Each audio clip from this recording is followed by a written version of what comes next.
Get ready to hear the truth, the whole truth, and nothing but the truth about the United States healthcare system.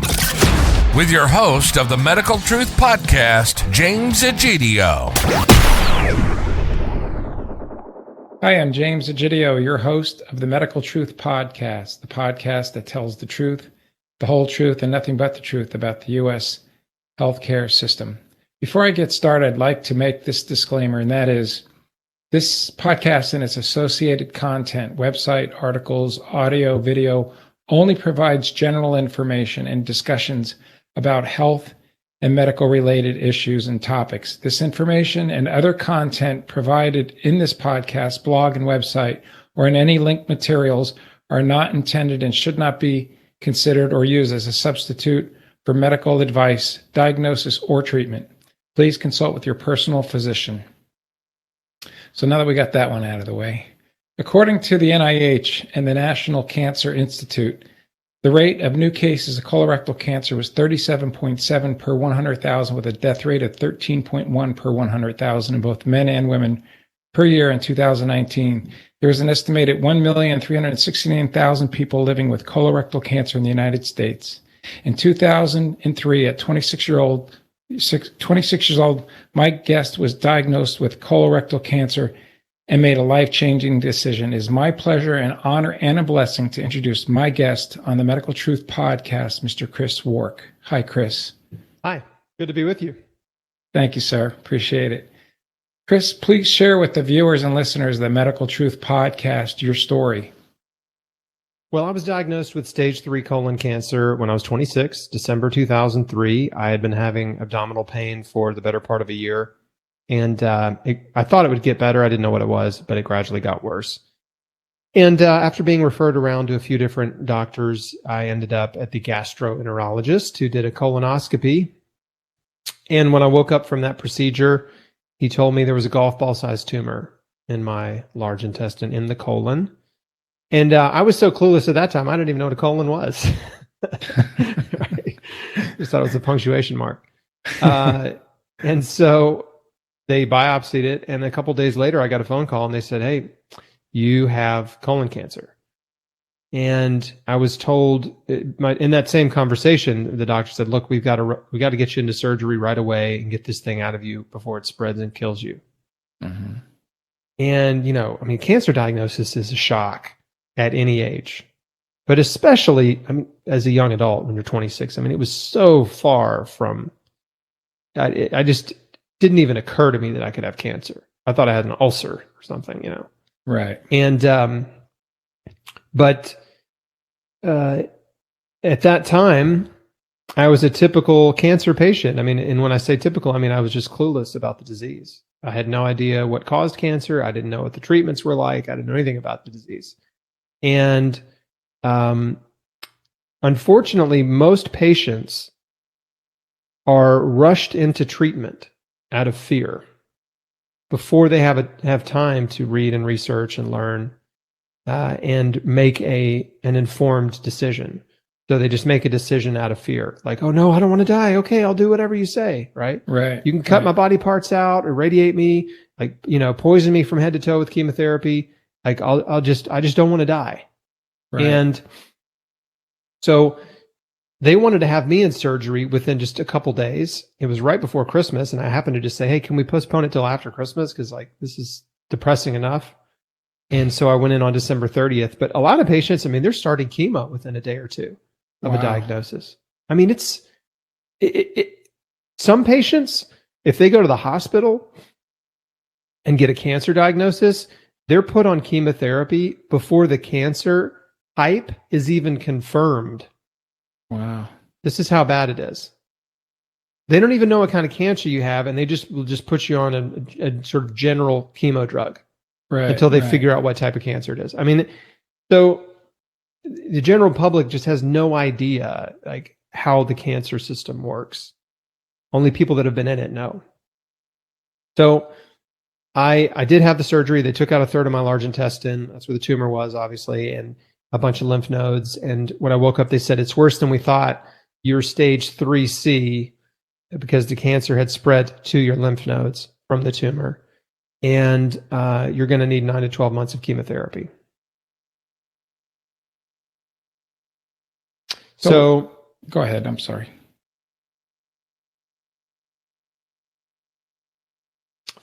So from that point, or at that point, I should say, I just sort of accepted that this is my life. Okay, I guess I'm the cancer patient now. I've got to do chemo, and it was pretty depressing. But a couple things happened in the hospital that got the wheels turning. The first thing that happened was the very first meal that they served me after taking out a third of my large intestine was a sloppy Joe, which is like the worst cafeteria food possible. Sure. And the next thing that happened was a few days went by. Of course, I was on heavy pain medication. I mean, the whole thing was a blur, but they finally said, okay, you can go home today. My surgeon came in to check on me. He was doing his rounds, and we were just having a conversation. And I happened to say, hey, is there any food I need to avoid? Because in my mind, I'm thinking, well, they cut out a third of my large intestine. Like everything you eat's going through there, right? Like I don't want to eat the wrong thing. Right. Is there a wrong thing? I don't know. Like, is hot sauce going to melt the stitches? Right. So his answer was, no, just don't lift anything heavier than a beer. You gotta be kidding me. Unbelievable. That was it. And I could tell, like, this was his little joke that he told everybody after abdominal surgery. Right. Right. But that was it. I mean, there was zero advice, zero nutrition advice, zero diet advice, no lifestyle advice, nothing. I mean, it was just, okay, we took the tumor out. You're going to need chemo. So I got home. I'm recovering from surgery. I'm weaning myself off the pain medication. And within, a few days of, just laying around, I started to sober up and think about my life and my future. And the idea of chemotherapy it didn't sit well with me. I just didn't have peace about it. And I didn't want to do it. I didn't want to. And I that doesn't make me unique. No cancer patient wants to do chemo. Right. Yeah, of course But they all do it because they're told they have to.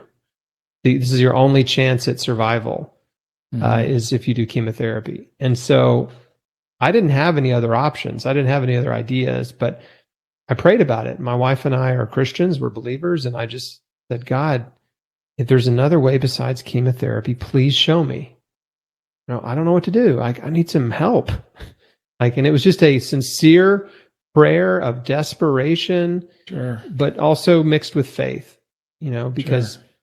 One of the first verses that came to mind after my diagnosis was Romans 8:28, which says, we know that God works all things for the good of those who love him.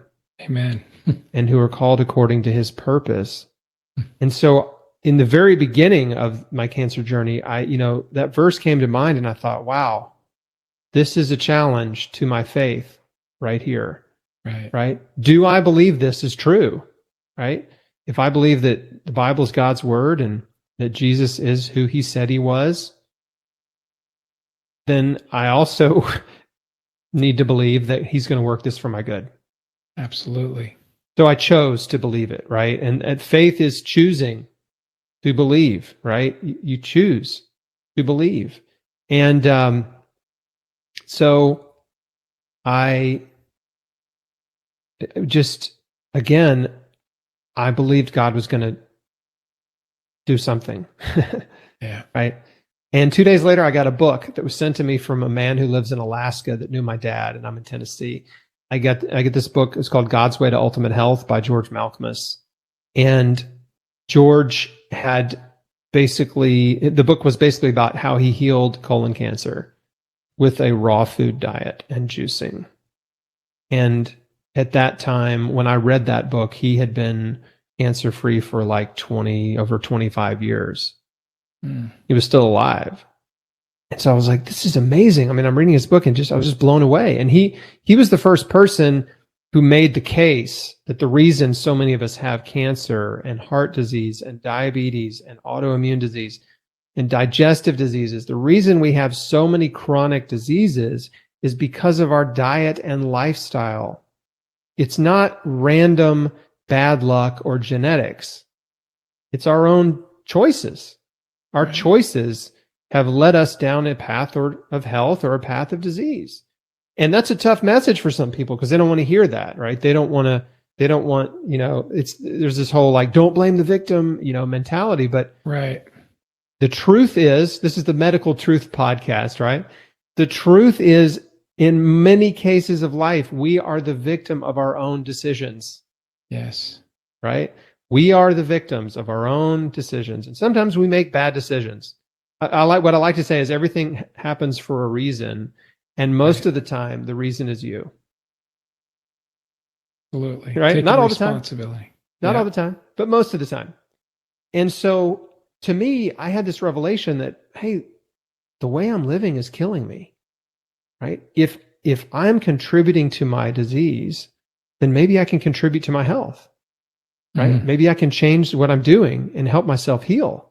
This is really good news. It didn't make me feel guilty or ashamed or embarrassed. I was like, oh, wow, there's a way out. Right? And I've always been oriented toward personal responsibility. I think we're all responsible for our life and our choices, and your decisions get you to where you are or got you to where you are. So I immediately adopted a raw food diet overnight. There was no debate. There was no, second guessing it. I was like, I prayed for something. This showed up. I'm doing it. Amen. And sometimes it just takes one person's story to change your life. Sure. Right? One person at the right time in your life can completely set you on a different path.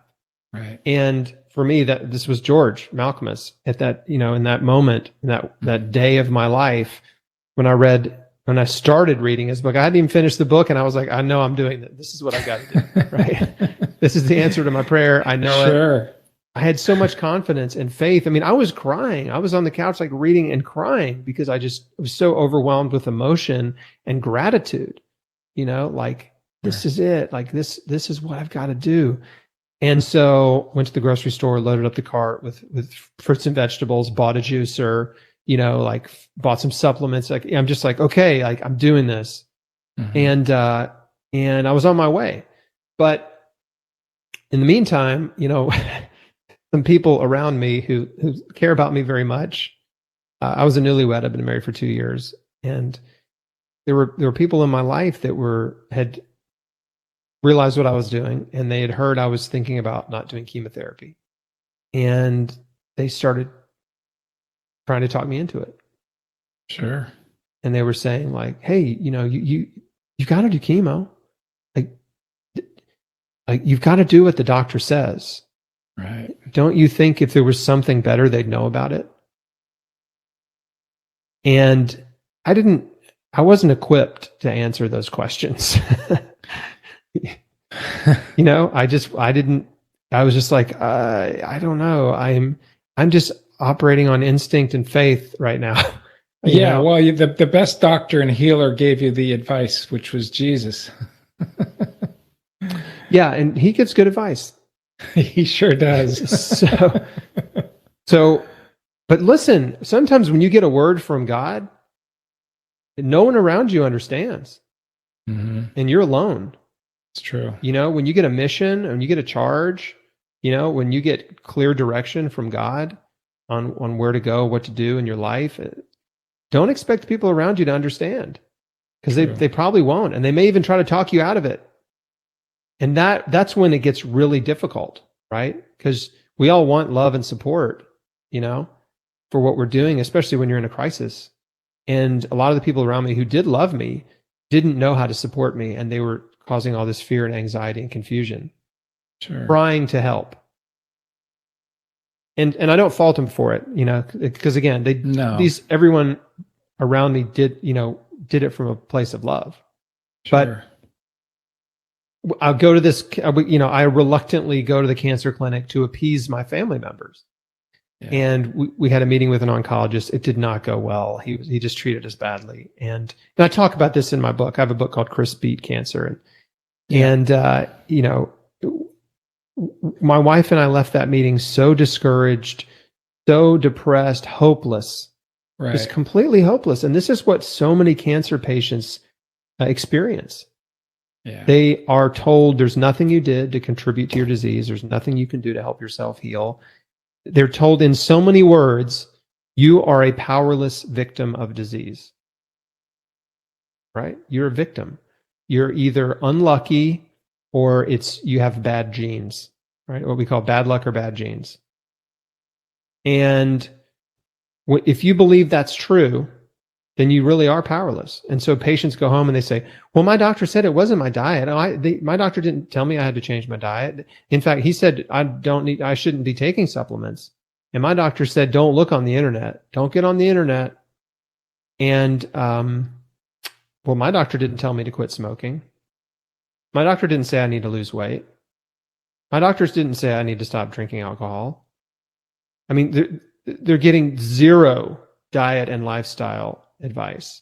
Right. And in my opinion, it is borderline criminal medical negligence for a physician to not explain to their patients the evidence-based information and studies and research and conclusions that can help them increase their odds of survival. And that's specifically diet and lifestyle. Yeah. And we know that a plant-based diet improves survival. We know that for breast cancer, soy consumption increases survival. We know that exercise increases survival. We know that getting to a healthy body weight increases survival. We know that stopping smoking increases survival.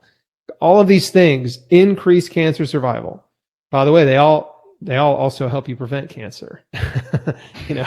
So anyway, there's a crisis in American healthcare because the pharmaceutical industry has a stranglehold on medicine.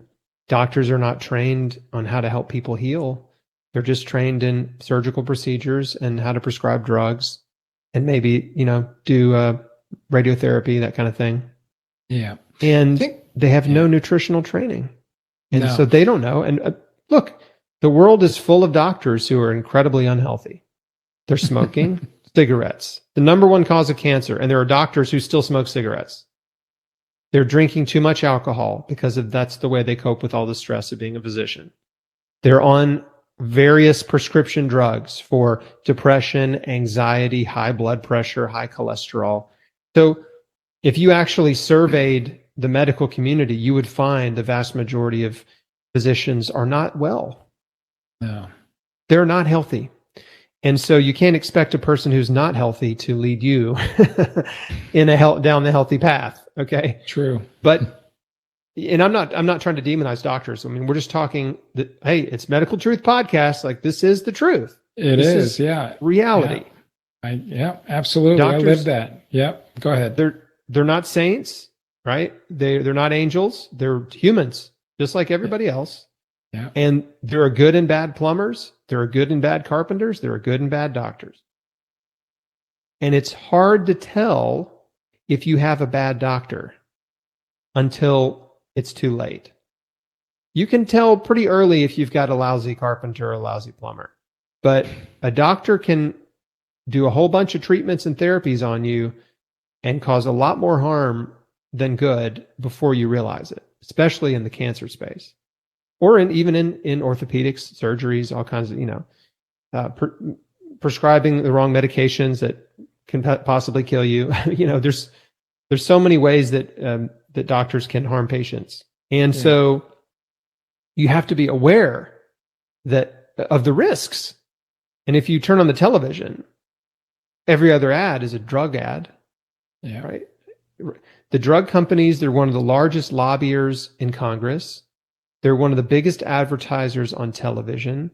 They fund all the med schools, right? They fund basically med school education. They have an army of salespeople that are calling on doctors' offices every day, catering breakfast, lunch, and dinner to pitch new drugs to doctors. They just basically have their tentacles everywhere. So the pharmaceutical industry is like one of the most powerful, influential industries in the world. Oh, yeah, and we absolutely. don't, people don't notice, they don't understand. Yeah. And it's interesting because you're saying this from a patient's perspective, right? I was in the medical industry for 24 years, owned a medical practice, and had 3 different types of practices, niche practices. And I'd seen exactly what you're saying is 100% correct. And that's exactly what I had seen over the 24 years. And I had been in the business, in the medical in the industry, I should say, not business, but the industry. Well, it is a business based on what you're even mentioning here too, as well. And we'll talk about that in a minute. But yeah, I mean, it's insane. It's insane. It's influenced by the insurance companies, pharmaceutical companies, and that's where it's at. Let me ask you a question, Chris. Why do you think that? Because you'd mentioned that you went to your oncologist and it was a horrible meeting. What was that meeting? What's the word I'm looking for? What was discussed? Oh, how did it go badly? Yeah, how did it go bad? Thank you. Well, you have to read my book to find out. I'm just kidding. Okay. All right. So, well, you don't have to go into the details, but yeah, absolutely. No. First of all, so we go back there and, he comes in, he is, opens my file, gives it a quick once over. It's like, okay, you got stage 3 colon cancer. This is very aggressive in young adults. You got about a 60% chance of living 5 years. The drugs we're going to prescribe for you is 5-FU and leucovorin. And, it was just this sort of boilerplate, robotic, emotionless conversation. And I happened to, I asked a couple questions. Like I was completely unprepared. But I went in feeling really good. I'd been on a raw food diet and juicing for a week, and I was feeling really good. Like tons of energy, enthusiastic, optimistic about life and health and surviving. And then he just, drops these statistics on me. You got a 60% chance of living 5 years of the treatment, which isn't very good. Like 60%. Yeah. I mean, that's barely better than 50%. And what if it is 50%? That's a coin toss. Right. So I wasn't, that didn't give me much confidence. And then I asked him, well, what about the raw food diet? And he said, no, you can't do that. It'll fight the chemo. Those are his exact words that I didn't understand at the time. And I should have said, what do you mean? But I didn't. And I have since learned what he meant, which was there was an idea or a belief. There was a belief in oncology that cancer patients shouldn't eat raw fruits and vegetables because chemotherapy destroys your immune system. And so they're worried that the otherwise harmless bacteria, right, millions and millions of bacteria that are in fruits and vegetables, could present a problem in your body because you have no immune system. That's what he was worried about. I also said, well, are there any alternative therapies available? And at that point, his demeanor just flipped and he became arrogant and condescending and was just like, no, if you don't do chemotherapy, you're insane. Wow. And man, that was just like a dagger of fear into my heart. Right. And then he just kept talking. Like he just had this, arsenal of things that he had repeated obviously many, many times to many patients to talk them into chemo. And so most of it was just a total blur because, I just don't even remember what he said. I was in such a state of fear. But one thing he said that stood out, and my wife and I both remembered it, was at some point during his little diatribe, he was like, look, I'm not telling you this because I need your business. Which ties into what you just said. Right. It was almost like a Freudian slip, it was like, or a sales tactic, like, which is called the push away, where you act like you don't care about a person's business. You have that indifference or that attitude about it. Because I was in sales, so I recognized like this guy just gave me the push away. Right? That's a sales technique. Unbelievable. Yeah. But nevertheless, I did not have my wits about me in that moment. And he finished his thing. We concluded the meeting, and I got up and went straight to the desk and made an appointment to start chemotherapy in several weeks. Oh, wow. Yeah, he talked me into it. I signed up to get the port put in, made this appointment to get a port. And then we left and walked out into my wife's car and sat in her car and just cried. I mean, just choked out a prayer. Yeah. And held hands and cried, and it was awful. Yeah. I mean, he had just completely just shattered my hope. Sure. And this is what happens to cancer patients every day in oncology clinics. So I went home from that, and I just thank God that I had time. Because of the surgery, they couldn't start chemo right away. They wanted me to recover from surgery. So I had several weeks before they were going to start. And man, I just went home and fired up the juicer. I was like, man, it's me, Jesus, and a juicer. That's all I got, It's beautiful. No one else understood, I just felt I was so alone, man. I was so alone. My wife didn't understand, she was trying to support me, but she really didn't understand. Although that meeting started to change her mind when she saw how he treated us. She started to have this revelation about, the truth about the healthcare system and some of the kind of people that work in it. And so with just a couple days later, I found a naturopathic doctor that my mom knew, and then he referred me to an integrative oncologist. And I went and saw him, and he agreed to monitor me and support me. And he did IV vitamin C injections. He ordered my CT scans every 6 months. He ordered blood work every month for me. So I cobbled together just this little support system. And that's all I had, but it was enough. Right. It was I had just enough to like not be completely paralyzed and panicked. But I had to learn how to give my fear and worry to God every day. Every day I had to cast my cares on him because, man, cancer's scary. It is. It's really scary. And the fear, it's not like you're just scared one time. I mean, the fear is constantly trying to creep in. And the best moments, in the early part of your cancer journey, the best moments are the moments where you're distracted and you forget you have cancer. Right. That's the best. But and inevitably something will remind you, and you're like, oh man, cancer, And so I would just have to say, God, I trust you. I'm giving you my fear. I'm not going to be afraid. I trust you. Absolutely. Just show me what to do. Show me what I need to change in my life. I'm going to do everything in my power to help myself heal, and I'm going to trust you with the rest. Right? And so, James said, faith without works is dead, and works is action. So it's like, I believe, that's my faith, that I can get well, and I'm going to take some action to help myself get well. Right? I'm putting my action and my faith together. And so I just decided I'm going to overdose on nutrition. I'm just going to pump my body full of all these wonderful nutrients that God made for us from the earth, fruits and vegetables, nuts and seeds, herbs, spices, legumes, like everything that's good that God made. I want it in my body in abundance. And I'm just going to let my body use what it needs and trust that if I give my body an abundance of vital nutrition, that I can empower it to heal. Because cancer cells are not foreign invaders. These are your cells.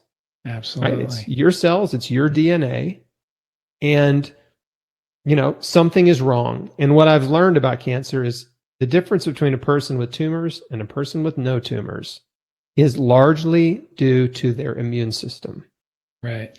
The immune system. This is the key to health. And there are a lot of things that we can do to weaken or strengthen our immune system. And the biggest myth out there is that we all have the same immune system. Right? This is just a myth. There is a pretty wide spectrum of immune strength.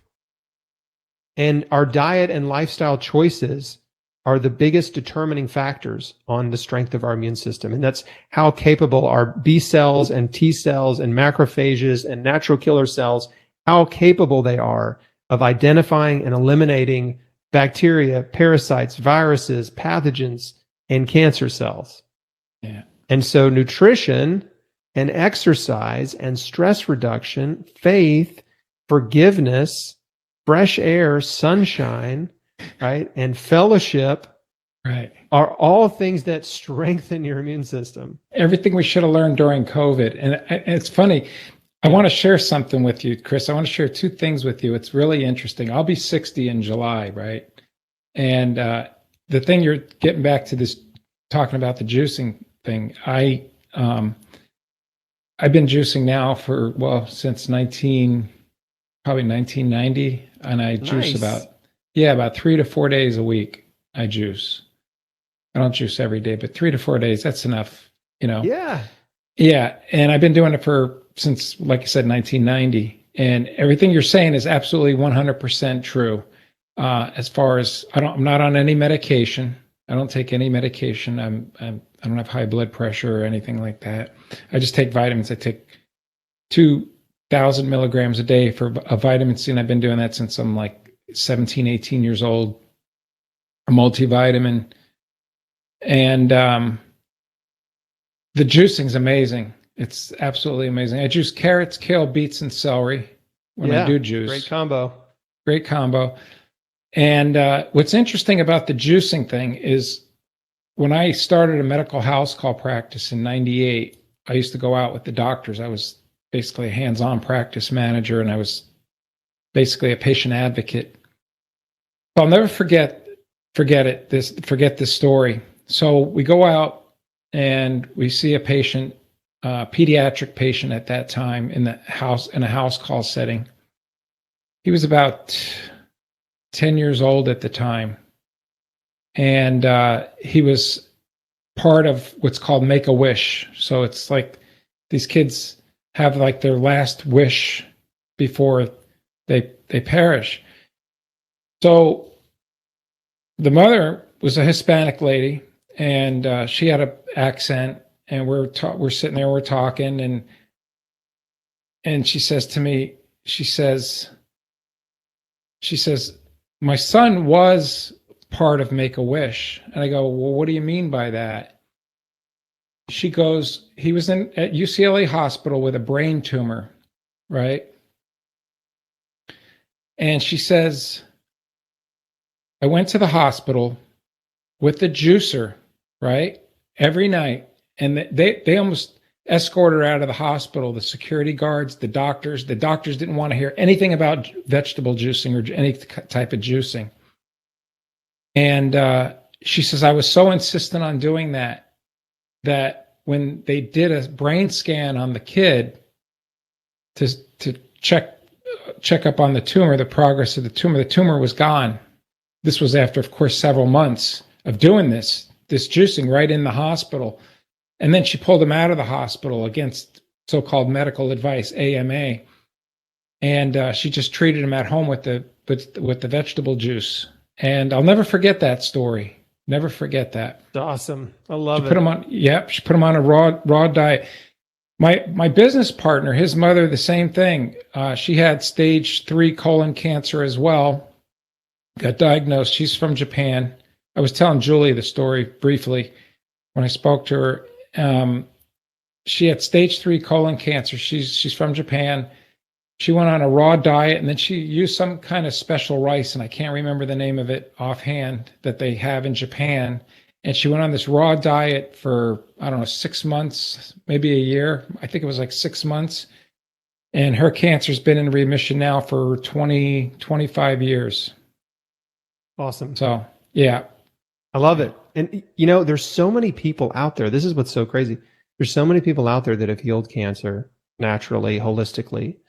And you just don't even, their stories have never been told, right? They're just, They're out there. And so I've interviewed dozens and dozens of people who've healed all types and stages of cancer. This is basically what I do. It's like what I do for fun. Right. I have a podcast. It's a serving opportunity. Yeah. I have a podcast and YouTube channel, and I post them on my website. And but I mean, I've only scratched the surface. Right. It's like there are so many people out there that have healed over, decades and decades. Sure. And so I'm so glad that you have those two stories to share, because your listeners need to know that I'm not a fluke, right? I didn't get lucky and get well. No. And the thing is, what you'll find is if you watch the interviews that I've done with cancer survivors, you will see the common threads. Right? None of us did exactly the same thing, but we all did mostly the same thing, which is tons of fresh juices, tons of raw foods. Yes, lots of supplements. Who knows which ones helped, right? Exercise, fresh air, sunshine, forgiveness, huge. Right. Forgiveness is a huge component. Absolutely. Not necessarily for children, but for adults. Right. With cancer, like there's so many people that are holding on to so much anger and resentment and bitterness towards people that have hurt them. And I'm just telling you, forgiveness will make you sick. Stress suppresses your immune system, and it leads you down this path of disease. Now, stress doesn't give you cancer in 1 month, but it's people that have been in this state of chronic grinding stress day after day, month after month, year after year. And those are the people that end up getting sick and debilitated with diabetes, heart disease, overweight, addictions, cancer. I mean, so one of the biggest ways you can help yourself, you can heal your heart, is through forgiveness. And this was, this was Jesus's, one of his big messages, right? Absolutely. Major theme of Jesus's ministry was forgiveness. Absolutely. And prayer. It's interesting. I was, hopefully I'll bring on a Dr. Andrew Newberg. He's a medical doctor and a neurologist, I believe he is, but he's a neurotheologist. And I've been trying to get him on, and I will hopefully get him on one day soon on the podcast. But he actually studies the power of prayer. And he's not a Christian, but he studies the power of prayer and how it heals in its healing process. And he does actual CAT scans of the head of people that are in prayer, and found spots in these imaging studies that show how positive prayer is and how prayer gets you through illness and injury. Man, I'd love to also interview him. and Dr. Andrew Newberg. Read his and read his research. Prayer and meditation are very similar in terms of what they do to your body physiologically. Right. When you're in a state of meditation, a state of calm and quiet, or a state of prayer, it's measurable. Your nervous system calms down. Right. Your stress reduces. You go from being in a sympathetic fight or flight anxious state to parasympathetic, which is calm, which is rest. And is the more time you can spend in that resting state, that's when you heal, is in a resting state. And when you're in a fight or flight, anxious, worried, go, work, do things, accomplish, whatever, stress, worry, when you're in that state, your body is not in a healing state. No, it's not. And like you so said, many of us are in that state. Constantly, all day, every day. And that leads down the path of chronic disease, because stress not only suppresses your immune system, but it promotes inflammation. And so when you have inflammation and immunosuppression, that is the recipe for cancer. That is the perfect environment for cancer cells to thrive. Absolutely. And so that is, I think, the missing link in the holistic cancer conversation, is even though there are a lot of people that understand there's a spirit, mind, and body connection, right? Mm-hmm. They're all connected. You can't just have a healthy body and not have a healthy mind. But it's not talked about enough. And so one of the big things that I did is I decided to forgive every person who's ever hurt me.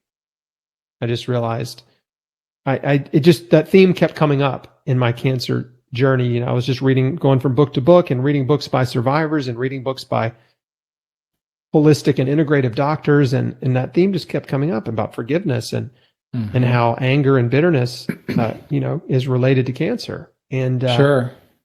so I was like, okay, you know what? No one is worth dying over, right? And so I'm going to forgive every person by name, one by one, in my heart. And so Right. that takes a little time. You don't have to go have a meeting with people, No. but you just have to sit down quietly in a prayerful state to say, okay, God, like, here we go. Let me just think through my life and see who comes up, and I'm going to forgive them. As I dig through the painful memories of people who've betrayed my trust or abandoned me or hurt my feelings or whatever they did. And just one by one, I would just say, God, you know what they did. You know how I feel about it. And I'm choosing to forgive them in a way. And that's what causes a lot of addiction, by the way, is the unforgiveness, is because what happens is there's this connection between the limbic system, the neocortex, and the limbic system. Neocortex stores all those past hurts and feelings, right? In the neocortex, that's the long-term memory, that's the memory, right? So what happens is when the limbic system works in overdrive, like you were talking about, as far as transferring those old memories, that limbic system is that fight, flight, or freeze response. So what a lot of people do, and we're all addicted to something. We're all addicted to work. I say that. I actually have a podcast, a faith-based podcast on addiction and recovery, by the way. Oh, that's great. And and I talk about that. I talked about the structure and function of the brain and addiction, the addicted brain. And so what happens is that unforgiveness and that causes a lot of angst, anxiety, anger, rebellion.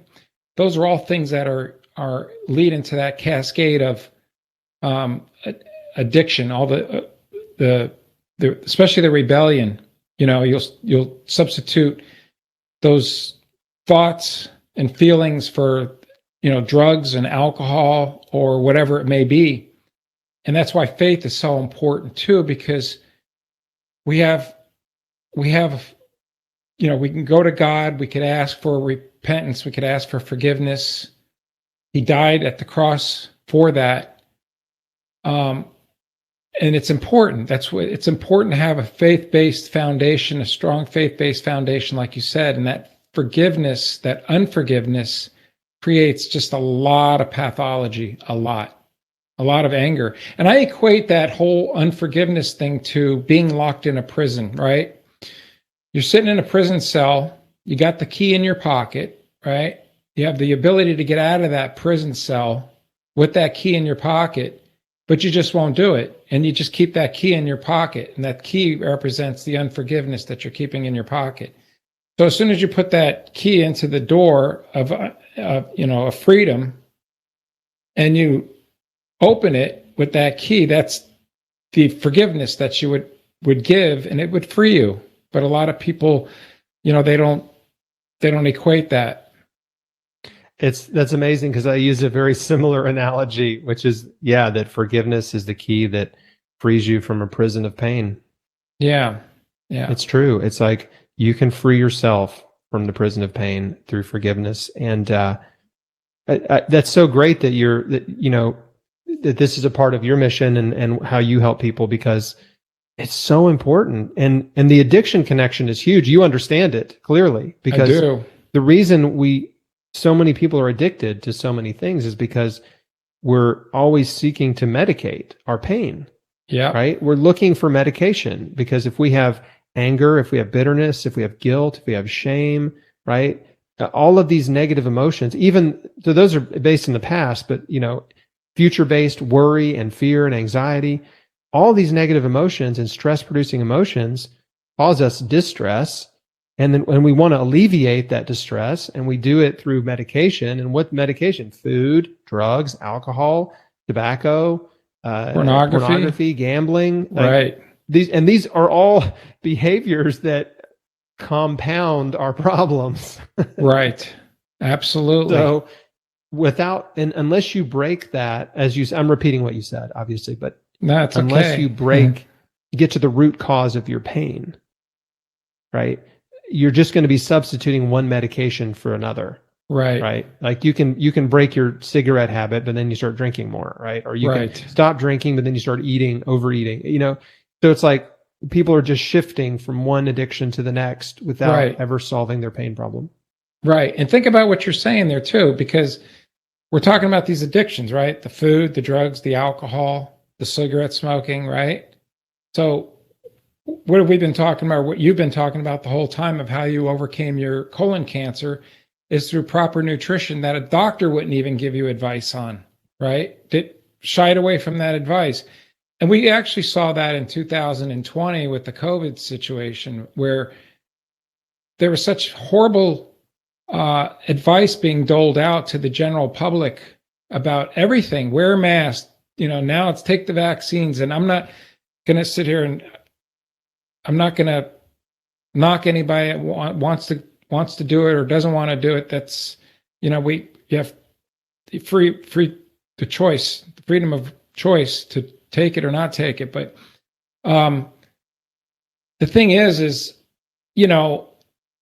such bad advice was being doled out is my point during 2020, Well, and let me just say, it didn't feel like freedom. No. It did not feel like freedom of choice. It felt like extremely deliberate, coordinated propaganda, coercion, bribery. I mean, the tactics, gaslighting, right? Doctors and scientists and anyone who was speaking out and questioning the narrative and the advice was at risk of losing their platform or their career. Right. So, to me, there was a lack of freedom during that time. Right. And that's why what inspired me to I mentioned that in my first episode is what inspired me to start this podcast. I was going to start it in 2020 because I still had the medical practice. I still had the bricks and mortar practice with the doctors. And I just said, you know what, let me just refrain from doing that because eventually the truth will prevail and will come out, and it's slowly coming out, slowly but surely. But, and the sad thing is that the truth, it takes so long for the truth to come out, and there's so much collateral damage in the meantime. So much damage has been done by the lies. And, Churchill has that quote, a lie is halfway around the world before the truth gets a chance to put its pants on. Right. And he understood how fast lies and propaganda spread. And so it's, to me, it just is, it's sad. It's unfortunate. It's distressing, that the way things happened. And I hope the silver lining is so many people, physicians included, really had a wake-up call. Yeah. Because I think they saw this authoritarian, government overreach, pharmaceutical-driven overreach, and the censorship and the drug rush to market with no long-term safety testing foisted on the public. They saw all this. So I could say the silver lining is that I even wrote an article back in 2021. It was like, never before in history have so many doctors and scientists spoken out against a drug. Ever. Like, there's never been this many against one drug. Right. And so that should tell you something. Exactly. And, you were talking about the 65% chance of survival within 5 years, right? 60 is what I was told. 60. Yeah. I saw another statistic, 65. That's why that 65 was on my mind. But, you had a virus that if you were to catch it, you had a 98.5% chance of survival. Now, I know when I get into my car and I go to the gym, my chances of getting into a fatal auto accident and getting killed are a lot less than that, right? My chances of survival. So the thing is coming from Vegas, which I relocated from, being a gambling man, if I had a 98, and I'm not a gambler, but if I had a 98.5% chance of surviving, of winning at a table, a blackjack table, I would take everything I own and gamble. Right. And you have to think too, there's so many, people have already started to do this. There's been, a number of books written, and they're dissecting everything that happened and everything that was said. and how either deliberately corrupt or it's sort of a mix of corruption and incompetence, right? There's like this corrupt, incompetent soup of leaders, just all operating. But you just even think about the way doctors communicate with patients. It's like those survival numbers, those came out so early. I mean, as soon as the data came from Italy and Spain, the very first outbreak centers, we knew what the survival was. We knew the people that were highest at risk, right? They were typically senior citizens and typically had 2 or 3 or more comorbidities. And doctors should have said, hey, we don't need to worry. It's okay. Like this is a serious life-threatening disease if you have these conditions, right? But still, your odds of surviving are greater than 98%, as you said. So we don't need to panic. It's okay. Our hospitals might have a surge, right? But we're just going to do our best to handle it. But the real red herring to me, which, I noticed early on, and I'm sure you did too, the real red herring was when doctors started sharing the drug protocols, the off-label drug protocols that they were using to help their patients. They were immediately censored and kicked off of social media. Which is insane, because if you were in charge, I'm assuming, I don't know you that well, obviously, but if you were in charge, if I was in charge, I think if most people I know were in charge and there was a real pandemic, they would say, okay, this is a brand new germ. We don't know how to deal with it. Frontline doctors, do your best. Use the training, the experience, the medicines, the resources you have at your disposal. Of course. And report back and tell us what's working. Like, am I insane, or is that the most reasonable way to deal with it? No, it's true. Absolutely. In fact, and that's not what happened.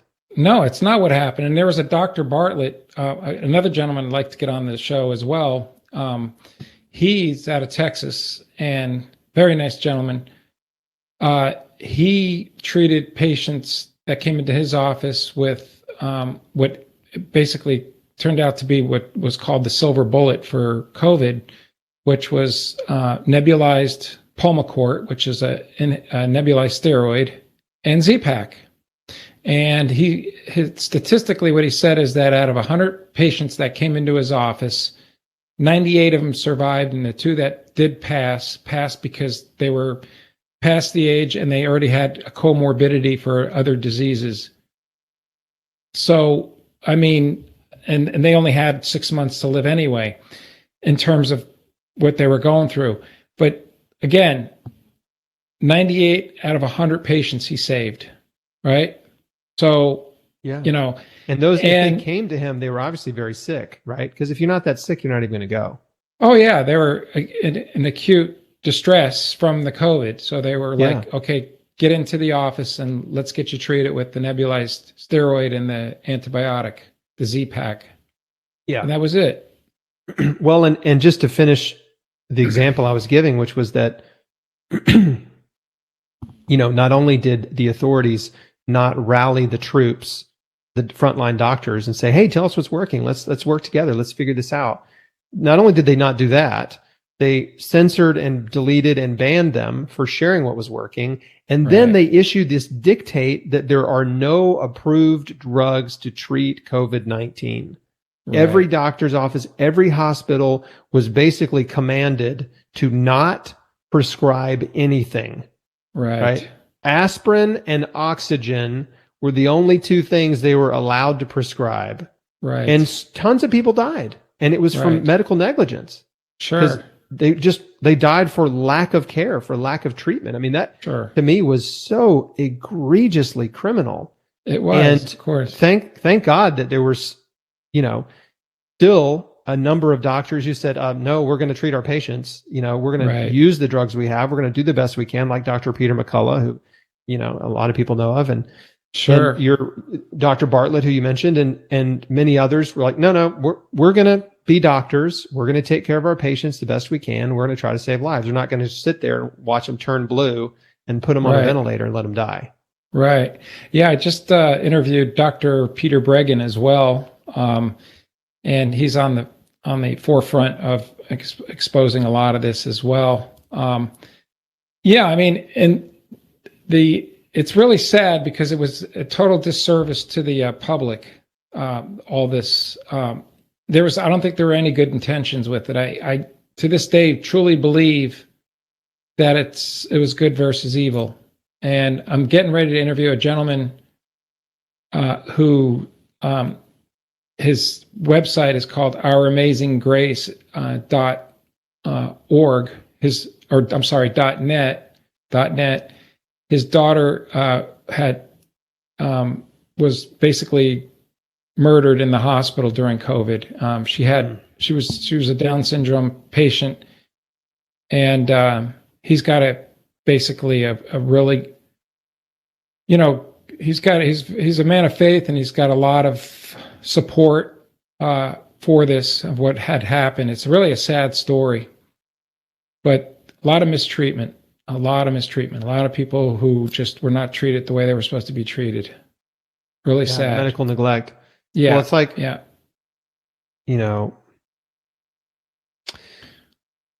think,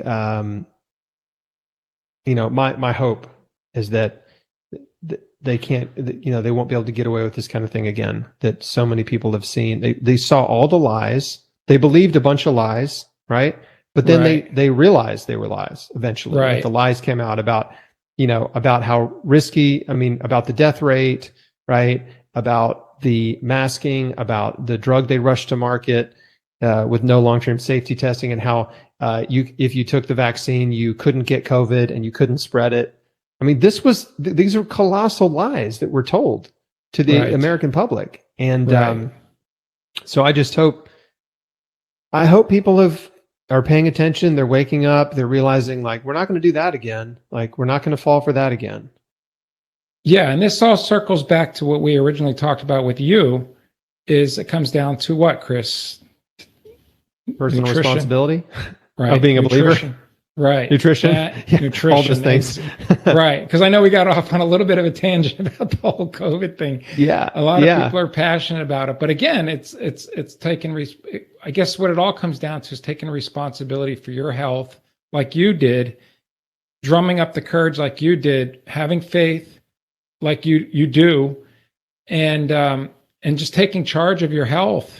Just taking charge of your health. Don't just believe one doctor. Go to 2, 3, or go to a naturopath, or go to someone who has something other than just giving you a silly glare in their eyes and saying you got to be on this chemotherapy and trying to shove it down your throat. It's horrible.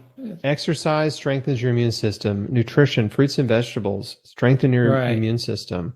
Reducing your stress and forgiveness strengthens your immune system. Like, these are all good things. And like vitamin D. One of the most effective supplements to help prevent a severe viral infection was vitamin D. It's cheap. Right. It's easy to get. And yet the government didn't recommend anybody take it. It's like, and you're right. It did feel very much like good versus evil. And if anybody's still doubting it was evil, there's never been a time in history where the people who were censoring information were the good guys.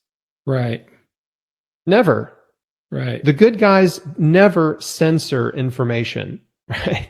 The good people who care about the truth and want to get to the truth, right? Because the truth, there's a pursuit, especially in science and medicine, right? There is no the truth. There is a pursuit of knowledge and a pursuit of truth. People who want to get to the truth, to get to the solution, to find it, want open dialogue, want debate, want freedom of speech. Like, this is what we want. This is how you help people. This is how you solve problems. And the people who have another agenda, which either is acquiring more money or more power, right? They are not interested in debate. They're not interested in the truth. They're not interested in solutions. They're only interested in pushing their agenda. Right. whatever that is, and maybe disguising their agenda as a solution, which is what we saw. Yeah. Yeah. And then the other thing about, because we were talking about juicing, what about like nutritional, like food wise, eating a raw diet? Explain a little bit about that. I know you have a book and you have a program, and we're going to talk about that too, but just in general, what would be considered to the listeners and viewers of the Medical Truth podcast about a sensible raw diet? I know a lot of people are like, whoa, geez, I don't know if I could start eating bark from a tree. And that's what they think of. That's the first, because they don't want to give up the meat, and substitute it for the crickets that the World Economic Forum wants us everybody to eat in Gates. Yeah. Yeah. Well, but yeah, there's been a number of, there are more studies than you could even read on that have identified the anti-cancer compounds in fruits and vegetables. Mm-hmm. And so, but I can distill it down very simply. The most potent anti-cancer vegetables are garlic, onions, and leeks. And then rounding out the top 10 would be the cruciferous: broccoli, cauliflower, cabbage, kale, Brussels sprouts, bok choy. And so what did I just describe? A giant salad. Right. So the salad vegetables, and especially raw, because there are certain compounds in broccoli. One of them is called sulforaphane. In garlic, it's called allicin. But there are certain compounds that are much more potent when they're consumed raw. And in fact, they can be completely disabled and not even form when you cook vegetables. So sulforaphane is formed when you chew cruciferous vegetables. It's an enzymatic reaction that creates this compound. And same with garlic. Allicin is formed when you chop or chew garlic. So like when you just cook broccoli or steam broccoli, you don't get it. And so cruciferous vegetables and the garlic and onions, they're the most potent, most nutritious raw. Now, it doesn't mean every vegetable needs to be raw. Potatoes are better cooked, right? Beans, got to cook them. You can sprout them though. That's a way to eat beans raw, soaked and sprouted. But I figured out that I could eat this giant salad. In fact, the picture of it is on my cookbook, Beat Cancer Kitchen. On the cover is the picture of the giant salad, but it's broccoli, cauliflower, kale, cabbage, onions, mushrooms, sauerkraut, avocado, walnuts, almonds, sunflower seeds. You just load this bowl up. You're getting me hungry. Much produce, as much produce as you can cram in there. And then I would use olive oil, apple cider vinegars to make a little oil and vinegar dressing. And then I would shake on like garlic powder, cayenne pepper, oregano, turmeric powder or curry powder. So I'd put all these really savory, delicious spices in mixed in the salad, and it's delicious. I'm just telling you, the oil, the vinegar, the sauerkraut, the spices. It just makes it so incredibly good. And so as I was just sort of experimenting, figuring out how I could eat as many vegetables as possible, I sort of concocted this giant salad recipe, and I realized, man, this is really good. I could eat this every day. In fact, I could eat this twice a day, every day. This could be my lunch and dinner. Right. And that's what it became. And so I created a very simple routine for myself. I'd get up, I'd make about 64 ounces of fresh vegetable juice, like carrot juice. Sometimes it was straight carrot juice. I did some juice fasting, or it was like carrot, beet, celery, ginger root, green apple, that kind of thing, like a mix of blended vegetables in a juice. And drink the fresh juices throughout the day, eat these giant salads. I was making fruit smoothies with blueberries, blackberries, raspberries, strawberries, and banana, and just blending them up and enjoying that, eating fresh fruit, eating, almonds and walnuts, Brazil nuts, if I wanted a little snack. And it was plenty of food. Yes. It was plenty of food for me. I had tons of energy, felt great, and it was simple and sustainable. And that's what's so important is if you're going to embark on, if you decide like, I'm going to change my life in a big way, I'm going to change my daily routine, you have to create a routine that is sustainable. Right. Sure you do. And so, so that's what I did. And of course, I had a naturopath. So he prescribed a lot of different herbs and supplements and stuff. And I took everything I could find and afford. Right. I was like, I'll take it. If there's no risk of harm, which is like the foundation of medicine, right? First, do no harm. If there's no risk of harm and there was a potential benefit, I would say yes, I'll do it. And that was my criteria. And so I made a decision not to do chemotherapy. I know we've sort of, went on this big rabbit trail, but when the day came to go get the port put in, I just said, you know what? I'm not doing it. This is not what I want to do with my life. And I'm going to live or die on my own terms. Yeah. And so and it wasn't like I thought I'll never do chemo, but I just thought, what I want to do right now, what I'm most excited about and passionate about is healing my body, is building it up, not tearing it down. Right. And I had gotten so much momentum over that 3 or 4 weeks. I was just feeling great and I was excited and I was learning and growing. And so I didn't go. And again, just continued working with a naturopath and an integrative oncologist and kind of got my routine in motion. And I just repeated that routine every day, just taking care of myself, exercising, spent a lot of time in prayer and in the word. And of course, worked through my unhealthy thoughts and emotions and just started catching myself, right? Practicing gratitude, giving my fears and worries to God, forgiving people who hurt me, being quick to forgive people when they would hurt me, just, give me the bird in traffic or whatever, So, you can't change your life overnight, but you can make some big changes overnight, right? Sure. You can change your diet overnight. That's a big change. You can start exercising. Most people can start exercising immediately today. Right. And if you continue each day, you're making big changes. Right. The changes that are the hardest, that take the most time, is changing the way you think, right? Yeah. Changing the way you act and react, and working through forgiveness. That you just got to work at. It takes time. Yeah, and I think too is when you change your diet, like what you're saying, it also changes the biochemistry in your body too, and it changes the way you think. You think more clearer, you're more energetic, and then you take that energy and you put it into faith. My gosh, now you're talking about the trifecta of health is, like you said, body, mind, and spirit. And I've been living like that for 30 years. That's why you got my attention when I was scouring the internet and I ran across your website and what you had endured and what you had gone through. And I was like, I got to get him on this podcast. That's awesome. I'm so glad to connect. It's every time I connect with somebody that's like-minded, you're amazing. It just gives me so much encouragement. Yeah, I mean, you're amazing, and you're the quintessential survivor of what you had gone through, and with such a great attitude. And you were like, hey, you're not going to take the word of a doctor, which I'm happy to hear.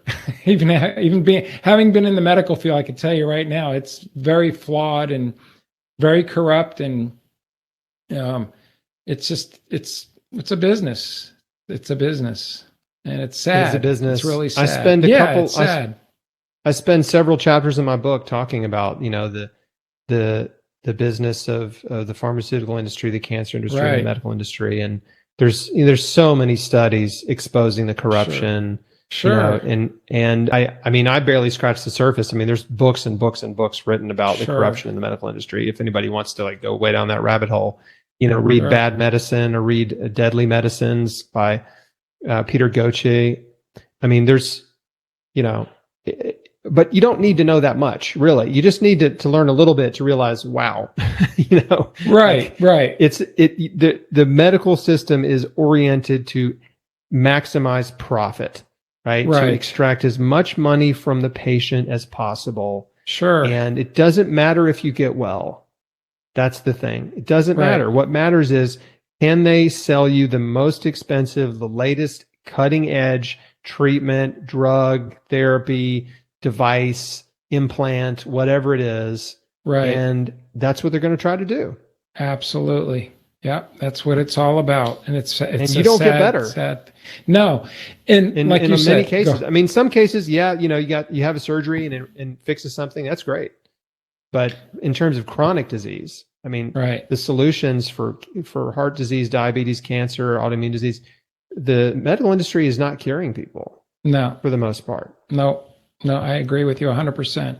Yeah. And like you said, you can read it and go down that rabbit hole all you want, but it all at the end of the day comes to personal choices of helping yourself and drumming up that courage to do like you did, of saying, you know what, I'm not going to get the chemotherapy. I'm going to go with a raw diet, and I'm going to juice, and I'm just going to find another alternative to fix this problem.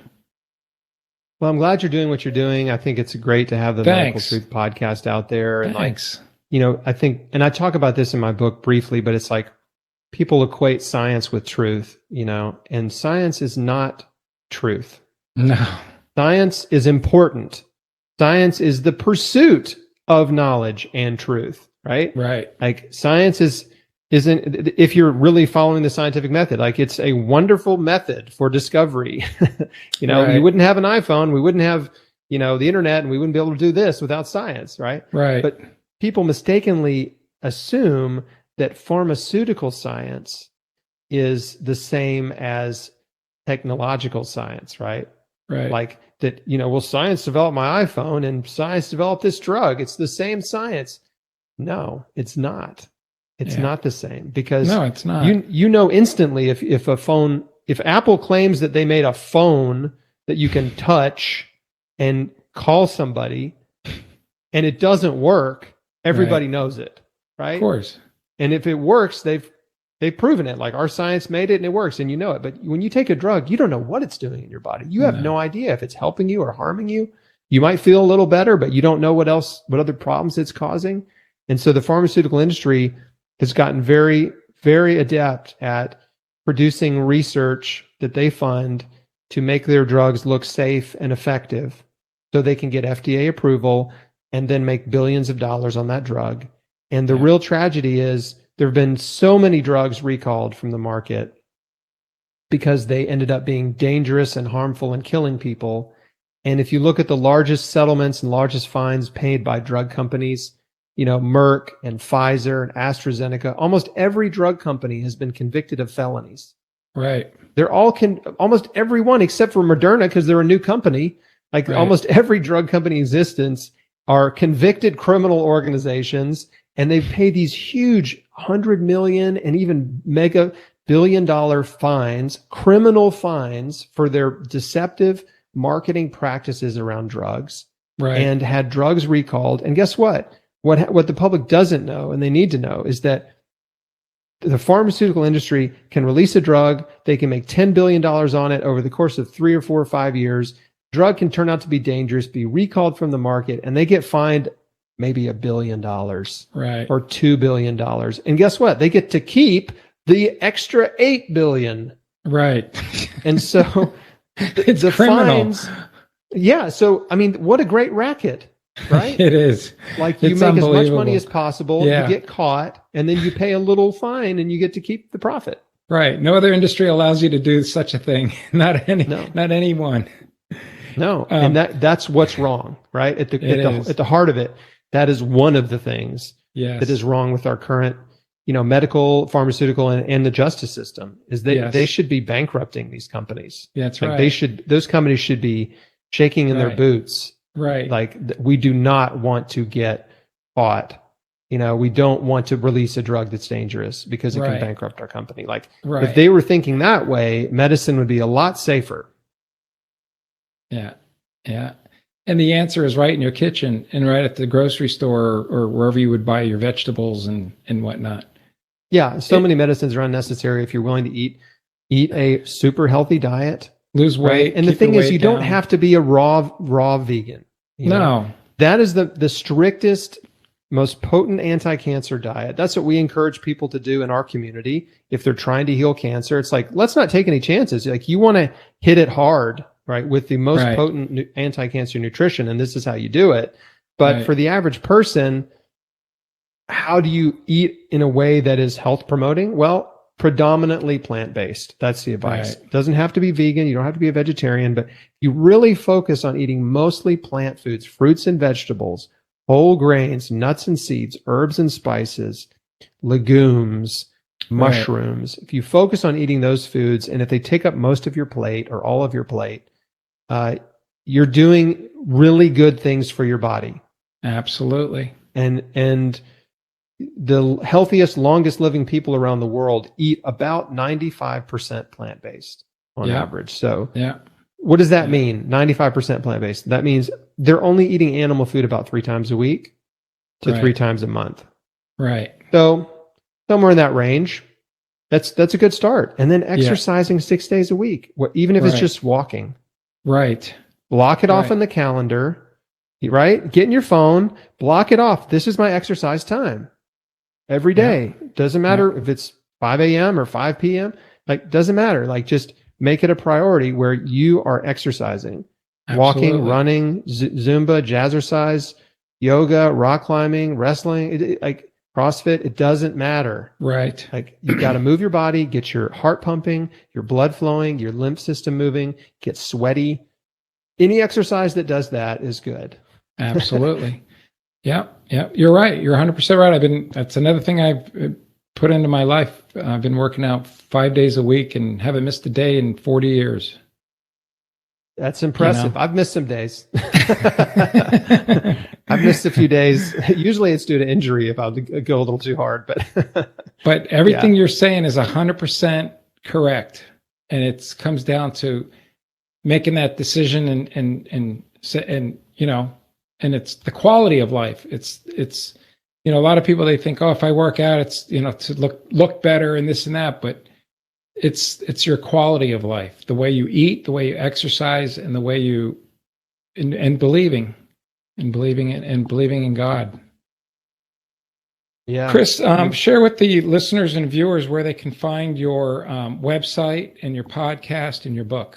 Sure. So chrisbeatcancer.com is my website, and I've interviewed dozens and dozens of holistic cancer survivors and doctors and researchers and scientists. And it's a free website. It's a repository of helpful information. If you want to learn about health and healing, I've got the resources for you. I've also written 3 books, which you can find on Amazon or pretty much anywhere books are sold. Chris Beat Cancer is my story, and I tell exactly what I did. Beat Cancer Daily is a daily devotional that I wrote for cancer patients. It's 365 days of inspiration, encouragement, and action steps to survive and thrive. And that's, just sort of my, love letter. My gift to the cancer community was Beat Cancer Daily. And then last year we published a cookbook that's all plant-based. It's called Beat Cancer Kitchen. And it's the recipes are awesome. It's full color, just an awesome. We're so proud of it. It's a really delicious cookbook. So if you're trying to learn how to eat a whole food, plant-based, super healthy diet, like the recipes in there will help you do that. And then I'm easy to find on Facebook and YouTube and Instagram. Chris Beat Cancer is my handle. So there's a lot of ways you can connect with me. Yeah, and you have a podcast too, right? And there's a Chris Beat Cancer podcast on iTunes. Yeah. Beautiful. And again, the website is chrisbeatcancer.com. Yeah. Thank you so much, Chris. I really appreciate it.